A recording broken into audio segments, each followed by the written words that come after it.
ఈరోజు మనము ఇక్కడ జయంతి ఉత్సవానికి అందరూ ఇచ్చేసినటువంటి స్టాఫ్ మెంబర్స్కి స్పెషల్లీ థ్యాంక్స్. జయశంకర్ సార్ మొదటి నుంచి 1952 తెలంగాణ ఉద్యమం మొదలైనప్పటి నుంచి కూడా ప్రత్యేక తెలంగాణ రాష్ట్రం కోసం తీవ్రంగా కృషి చేసినటువంటి వ్యక్తి. 1969 1969 ఉద్యమంలో కూడా అత్యంత కీలక భూమిక పోషించినటువంటి వ్యక్తి ప్రొఫెసర్ జయశంకర్ సార్.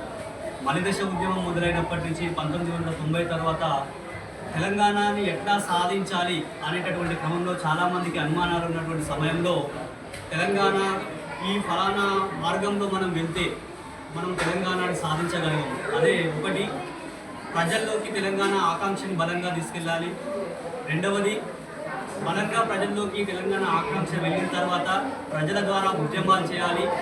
ప్రజలు ఉద్యమాలు చేస్తే ఖచ్చితంగా అసెంబ్లీలో పార్లమెంటులో బిల్లు ప్రవేశపెట్టడం ద్వారా తెలంగాణ ఉద్యమం సాకారం అవుతుంది అని చెప్పి తెలంగాణ రాష్ట్రం ఎట్లా సిద్ధిస్తుందో ఒక మార్గనిర్దేశనం చూపించారు. కాబట్టి ఆయన ఐడియాలజిస్ట్ ఆఫ్ తెలంగాణగా కన్సిడర్ చేస్తాము.